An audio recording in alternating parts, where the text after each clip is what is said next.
Hi friends, என்னோட அறுசுவை பயணங்கிற சேனலை சப்ஸ்கிரைப் பண்ணி எனக்கு சப்போர்ட் பண்ணுறவங்க எல்லாருக்கும் ரொம்ப தேங்க்ஸுங்க. இந்த வீடியோவில் நான் உங்கள் கூட ஷேர் பண்ண போகிறது நம்ம வீட்டில் இருக்கக்கூடிய பொருட்களை வச்சு ஒரு சிம்பிளாக தக்காளி ஊறுகாய். இதுதாங்க இன்றைக்கி நம்ம இந்த வீடியோவில் பார்க்க போகிறோம். இந்த தக்காளி ஊறுகாய் பார்த்திங்கன்னா நம்ம 1 to 2 மாதம் கூட ஃப்ரிட்ஜில் ஸ்டோர் பண்ணி வச்சு நம்ம யூஸ் பண்ணலாம். இது கெடாமல் இருக்கும்.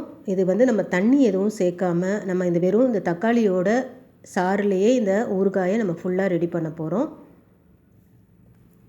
இந்த தக்காளி ஊறுகாய் நம்ம சாதத்துக்கும் நமக்கு ஊறுகாயாக வச்சுக்கலாம். அதே மாதிரி இட்லி தோசைக்கும் இது சட்னியாக நம்ம யூஸ் பண்ணலாங்க. ரொம்ப நல்லாயிருக்கும். இப்போ இதுக்காக நான் ஒரு 1.5 கிலோ தக்காளி எடுத்துருக்கேங்க. நல்லா பழுத்த தக்காளி 1.5 கிலோ எடுத்திருக்கேன். அடுத்து 3 ஸ்பூன் வெறும் மிளகாய்த்தூள் எடுத்திருக்கேங்க. அடுத்து பார்த்திங்கன்னா இதுக்காக புளி பார்த்திங்கன்னா நான் ஒரு கைப்பிடி, அதாவது ஒரு பால் சைஸ் எடுத்திருக்கேன். இந்த தக்காளி பார்த்திங்கன்னா கொஞ்சம் புளிப்பு சுவை கம்மியாக இருக்கும், அதனால் நான் கொஞ்சம் புளி எடுத்திருக்கேன். நீங்கள் போடுற தக்காளி கொஞ்சம் புளிப்பு இருந்துச்சுன்னா புளி நீங்கள் குறைச்சி கூட போட்டுக்கலாம். அடுத்து இதுக்கு ரொம்ப முக்கியமாக இந்த பூண்டு சேர்க்குறது இந்த தக்காளி ஊறுகாய்க்கு ரொம்ப சூப்பராக இருக்குங்க. பூண்டு நம்மளோட விருப்பப்படி இன்னும் கூட சேர்த்துக்கலாம். நான் ஒரு 200 கிராம் பூண்டை இந்த மாதிரி தோலெல்லாம் உரித்து எடுத்து வச்சுருக்கேன். பூண்டு இதுக்கு எவ்வளோ சேர்த்தாலும் ரொம்ப நல்லா இருக்குங்க. இப்போ இந்த தக்காளியை நல்லா வாஷ் பண்ணிவிட்டு நான் ஈரம் இல்லாமல் நல்லா தொடச்சி எடுத்து வச்சுருக்கேங்க. இப்போ நம்ம இந்த தக்காளியோட இந்த மேல் பகுதியை இந்த மாதிரி நல்லா கட் பண்ணி எடுத்துடலாம்.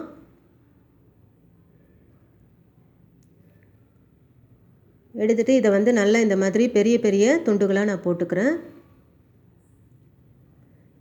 இப்போ ஒரு அகலமான பாத்திரத்தில் நம்ம எடுத்து வச்சுருக்க இந்த புளியை இதில் நம்ம போட்டு இதில் இருக்கிற இந்த நார், இந்த புளியில் இந்த தண்டு நார் இதெல்லாம் இருக்கும், சீடு இதெல்லாம் நம்ம நல்லா வெளியில் எடுத்துடலாங்க.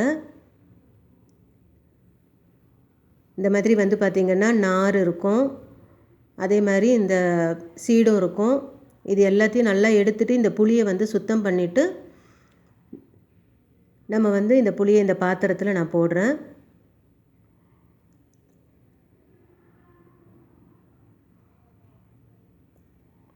போட்டு நம்ம கட் பண்ணி எடுத்து வச்சுருக்க இந்த தக்காளியை இதில் சேர்க்குறேங்க. இப்போ இந்த தக்காளி பார்த்திங்கன்னா இதோட தோல் பார்த்திங்கன்னா ரொம்ப ரஃப்பாக இருக்குது. இப்போ நீங்கள் எடுக்கிற தக்காளி நல்ல இலகுன தக்காளியாக இருந்துச்சுன்னா இந்த மாதிரி நீங்கள் பெரிய துண்டுகளாக நம்ம கட் பண்ணி கையில் பிழிஞ்சு விட்டோம்னா அந்த ஜூஸ் நமக்கு தனியாக வந்துடும். ஆனால் இந்த தக்காளி கொஞ்சம் நல்லா திக்காக இருக்கிறதுனால நான் இந்த மாதிரி பெருசாக கட் பண்ணி இதை மிக்சியில் போட்டுக்கிறேன். இப்போ நல்ல பழுத்த தக்காளி நல்ல இலகலாக இருந்துச்சுன்னா இந்த மாதிரி பெரிய பெரிய துண்டுகளாக நம்ம அப்படியே போடலாம். இது கொஞ்சம் கனமாக இருக்கிறதுனால நான் மிக்சியில் போடுறேன்.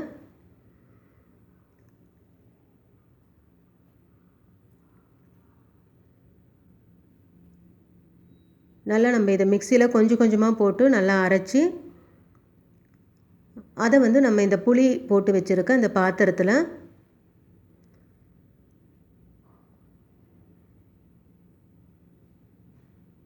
இந்த புளி ஃபுல்லாக அதில் நல்லா கரையிற மாதிரி நம்ம மேலே நல்லா இந்த தக்காளியை நான் ஊற்றி விடுறேன். இது ரொம்ப இந்த தக்காளியோட தோல் கனமாக இருக்கிறதுனால இதை நான் மிக்சியில் போடுறேங்க. அப்படி இல்லைன்னா நம்ம வெறுமனே கூட கட் பண்ணி கையிலேயே நம்ம பிழிஞ்சு விட்டோம்னா அந்த சாறு வந்துடும். இது அந்த மாதிரி செய்ய முடியாததுனால நான் மிக்சியில் இந்த மாதிரி போட்டு நல்லா அடித்து இந்த மாதிரி இந்த புளி ஃபுல்லாக அதில் உள்ளே ஃபுல்லாக கவராக இருக்கிற மாதிரி இந்த தக்காளி சாறில் இந்த புளியை நல்லா உள்ளே கலந்து வைக்கிறேன். இதில் நம்ம ஒரு ட்ராப் தண்ணி கூட சேர்க்க போகிறது இல்லைங்க. கொஞ்சம் கூட இதில் நம்ம தண்ணி சேர்க்கக்கூடாது.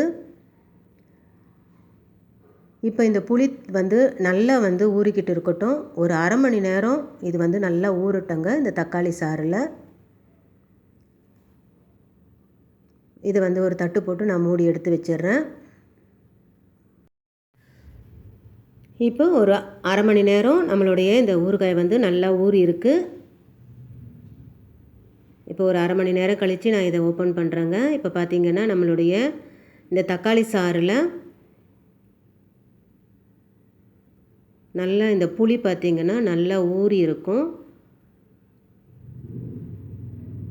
நம்ம ஊற வச்ச இந்த புளி பார்த்திங்கன்னா நல்லா ஊறி இருக்குது. இந்த மாதிரி இது வந்து நல்லா ஊறி இருந்துச்சுன்னா நம்ம வந்து இதை மிக்சியில் போட்டு இப்போ திரும்பவும் அரைக்கும்போது நல்லா வந்து இந்த புளி வந்து நல்லா எல்லாம் அரைப்பட்டு வரும். அப்படி இல்லைன்னா நம்மளுக்கு வந்து புளி சரியாக அரைப்படாதுங்க. அதனால தான் இதை நல்லா இந்த மாதிரி வந்து நம்ம ஊற வைக்கிறோம். இப்போ அடுத்து நான் எடுத்து வச்சுருக்கேன் இந்த பூண்டு பார்த்திங்கன்னா அதை 2ஆக பிரிச்சுருக்கேங்க. பாதி பூண்டு நான் முழு பூண்டை அப்படியே எடுத்து வச்சுருக்கேன். மீதி இருக்கிற அந்த பாதி பூண்டை பார்த்திங்கன்னா நான் இந்த மாதிரி பொடியாக கட் பண்ணி எடுத்து வச்சுருக்கேன். நல்ல ஃபைனாக பொடியாக சாப் பண்ணி எடுத்து வச்சுருக்கேன். இப்போ நம்ம எடுத்து வச்சுருக்க இந்த பாதி பூண்டு, இந்த மிளகாய்த்தூள், நம்ம ஊற வச்சு எடுத்து வச்சுருக்க இந்த தக்காளி, புளி, இது எல்லாத்தையும் வந்து நம்ம மிக்சியில் போட்டு கொஞ்சம் கொஞ்சமாக அரைச்சி எடுக்கலாம். இப்போ நான் வந்து அந்த மிக்சி ஜாரை வைக்கிறேங்க. வச்சு நம்ம ஊற வச்சு எடுத்து வச்சுருக்க இந்த புளி, அந்த தக்காளி சாரோட நம்ம வந்து இதில் மிக்சியில் போட்டு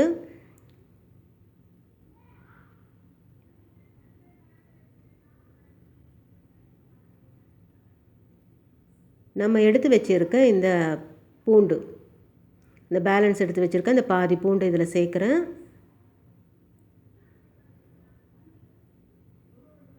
அடுத்து நம்ம எடுத்து வச்சுருக்க 3 ஸ்பூன் வெறும் மிளகாய்த்தூள். நம்ம காரத்துக்கு ஏற்ற மாதிரி நீங்கள் வந்து மிளகாய்த்தூள் சேர்த்துக்கலாம். ஆனால் இதில் வந்து இந்த வெறும் மிளகாய்த்தூளில் நான் வந்து ஒரு 1/2 ஸ்பூன் மிளகாய்த்தூளை நிறுத்தி வைக்கிறேங்க. இது வந்து நம்ம வந்து எண்ணெயில் போட்டு அந்த பூண்டு வதக்கும் போது கொஞ்சம் கூட சேர்க்கணும். அதனால் ஒரு 1/2 ஸ்பூன் மிளகாய்த்தூளை நிறுத்தி வைக்கிறேன். பேலன்ஸ் அதில் போட்டுட்டு ஒரு 2 ஸ்பூன் உப்பு சேர்க்குறேங்க. இந்த ஊறுகாய்க்கு தேவையான உப்பு சேர்க்குறேன். சேர்த்து இது எல்லாத்தையும் நல்லா இந்த மாதிரி ஃபைனாக அரைச்சிட்டேன். இப்போ பார்த்திங்கன்னா நம்ம போட்ட இந்த புளி, பூண்டு எல்லாமே பார்த்திங்கன்னா நல்லா நைஸாக அரைச்சி எடுத்துக்கிட்டேன். இப்போ நான் ஸ்டவ்வில் ஒரு கடாயை வச்சுருக்கேங்க. நல்ல கனமான கடாயை வச்சுருக்கேன். இதில் நம்ம ஆர்டினரி ரீஃபண்ட் ஆயிலே நம்ம வந்து இதில் சேர்க்கலாங்க. நல்லெண்ணெய் விருப்பப்பட்டவங்க நல்லெண்ணெய் சேர்க்கலாம், இல்லைனா ரீஃபண்ட் ஆயிலே இதில் சேர்த்துக்கலாம் இந்த ஊறுகாய்க்கு. இதில் நான் வெறும் கடுகு மட்டும் சேர்க்குறேங்க. உளுந்து இல்லாமல் வெறும் கடுகு மட்டும் சேர்க்குறேன். சேர்த்து இந்த கடுகு நல்லா பொரிஞ்சு வரட்டும். இந்த கடுகு எல்லாமே நல்லா அழகாக வெடித்து வரட்டுங்க. அப்போ தான் இந்த ஊறுகாயோட ஃப்ளேவர் வந்து ரொம்ப நல்லாயிருக்கும். அதனால் இந்த கடுகு நல்லா பொறுமையாக நல்லா வெடித்து வரட்டும். அடுத்து நான் எடுத்து வச்சுருக்க ஒரு 3/4 ஸ்பூன் பெருங்காயம் இதில் சேர்க்குறேன். அடுத்து நான் எடுத்து வச்சுருக்க இந்த பூண்டு, பெருங்காயம் போட்டதும் நம்ம உடனே இதில் பூண்டு சேர்த்துடலாங்க, இல்லைனா பெருங்காயம் வந்து கருகிடும். நம்ம இந்த பொடியாக கட் பண்ணி வச்சுருக்க பூண்டு பார்த்திங்கன்னா நம்ம தேவைக்கேற்ப இன்னும் கூட போட்டாலும் இந்த ஊறுகாய்க்கு ரொம்ப நல்லா இருக்குங்க. இந்த பூண்டு பார்த்திங்கன்னா நல்லா செவந்து வரட்டும். நல்லா கலர் சேஞ்ச் ஆகி வரும்போது நம்ம வந்து எடுத்து வச்சுருக்க இந்த 1/2 ஸ்பூன் மிளகாய்த்தூள் பேலன்ஸ் எடுத்து வச்சுருக்கிறது இப்போ இந்த பூண்டில் சேர்க்குறேன். சேர்த்து அந்த எண்ணெயோடு சேர்த்து நல்லா வதக்கி விடுறேன். இதுவும் பார்த்திங்கன்னா மிளகாய்த்தூளும் நமக்கு வந்து எண்ணெயில் சீக்கிரம் கருகிடும். அதனால் உடனே வந்து இதில் நம்ம அரைச்சி எடுத்து வச்சுருக்க அந்த தக்காளி, பூண்டு, புளி, மிளகாய்த்தூள் இது எல்லாத்தையும் அரைச்சி எடுத்து வச்சுருக்கிறது இதில் சேர்க்குறேன். சேர்த்து நல்லா கலந்து விடலாங்க. இப்போ நம்ம போட்டிருக்க இந்த குட்டி குட்டியாக போட்டிருக்கிற இந்த பூண்டு பார்த்திங்கன்னா இந்த ஊறுகாய்க்கு ரொம்ப டேஸ்டியாக இருக்கும். இது வந்து இட்லி, தோசைக்கும் நம்ம வந்து சைட் டிஷ்ஷாக சாப்பிடுங்க.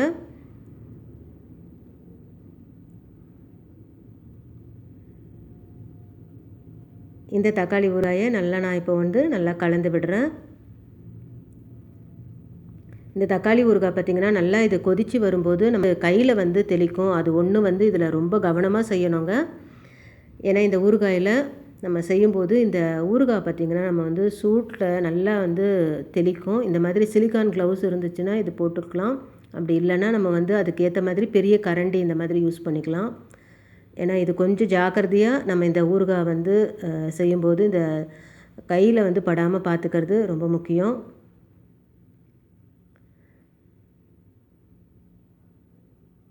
இப்போ இதை வந்து ஒரு தட்டு போட்டு நல்லா மூடி வைக்கலாங்க. மூடிட்டு நல்லா சிம்மில் வச்சிடலாம். சிம்மில் ஒரு 10 நிமிஷம் நல்லா வச்சிடலாங்க. இந்த ஊறுகாய் ரெடி ஆகிறதுக்கு ஒரு 1/2 அன் ஹவராவது ஆகுங்க. ஏன்னா இது நல்லா வந்து ஃபுல்லாக நல்லா சுருண்டு இந்த எண்ணெயை பிரிஞ்சு சுருண்டு வதங்கி வரணும். அதனால் ஒரு 1/2 மணி நேரம் 3/4 மணி நேரம் கூட இந்த ஊறுகாய் வந்து ரெடி ஆகிறதுக்கு டைம் எடுக்கும். இப்போ பார்த்திங்கன்னா இந்த தக்காளி பூண்டு இதெல்லாம் கொதித்து வருது. இந்த மாதிரி கொஞ்சம் நீளமான கரண்டியாக நம்ம இதை யூஸ் பண்ணிக்கணும். இப்போ ஒரு 1/2 மணி நேரமாக நான் வந்து இதை வந்து கிளறிக்கிட்டு இருக்கேன். இந்த ஊறுகாய் பார்த்திங்கன்னா நம்ம சிம்மில் வச்சுட்டு நம்ம கொஞ்சம் அப்பப்போ எடுத்து இந்த மாதிரி கலந்து விடலாம். இப்போ இந்த ஊறுகாய் நல்லா வந்து சுருண்டு வருது. இப்போ இது வந்து நல்லா வதங்கிடுச்சுங்க. இப்போ இதில் நம்ம போட்டிருக்கிற இந்த பூண்டு பெருங்காயத்தோட பார்த்திங்கன்னா ரொம்ப சூப்பராக இருக்கும் இந்த ஊறுகாய்க்கு. இப்போ இந்த மாதிரி வந்து நல்லா கடாயில் ஒட்டாமல் இந்த மாதிரி சுருண்டு இந்த எண்ணெய் பிரிஞ்சு வரும். இப்போ நம்மளுடைய இந்த ஊறுகாய் பார்த்திங்கன்னா ரெடி ஆகிடுச்சுங்க. இந்த ஊறுகாய் பார்த்திங்கன்னா நம்ம ட்ராவல் சமயத்தில் கூட இந்த ஊறுகாய் கொண்டு போகலாம். இது வந்து கெடாமல் இருக்கும். நம்ம வந்து பயப்படாமல் நம்மளுடைய ட்ராவல் டைமில் நம்ம எடுத்துகிட்டு போகிற இந்த 1 டே ட்ரிப் இந்த மாதிரிலாம் போகும்போது இந்த ஊறுகாய் செஞ்சு நம்ம எடுத்துகிட்டு போகலாங்க. டிஃபன் சாப்பாடு இது எல்லாத்துக்குமே இது வந்து கரெக்டாக இருக்கும். இப்போ நான் வந்து இதில் ஒரு 3/4 ஸ்பூன் வெல்லம் சேர்க்குறேங்க. கொஞ்சமாக வெல்லம் சேர்க்குறேன். இது வந்து டேஸ்ட்டுக்காக கூட கொஞ்சம் வெல்லம் சேர்க்குறேன். விருப்பப்பட்டவங்க வெல்லம் சேருங்க, அப்படி வேணான்னா அவாய்ட் பண்ணிடலாம்.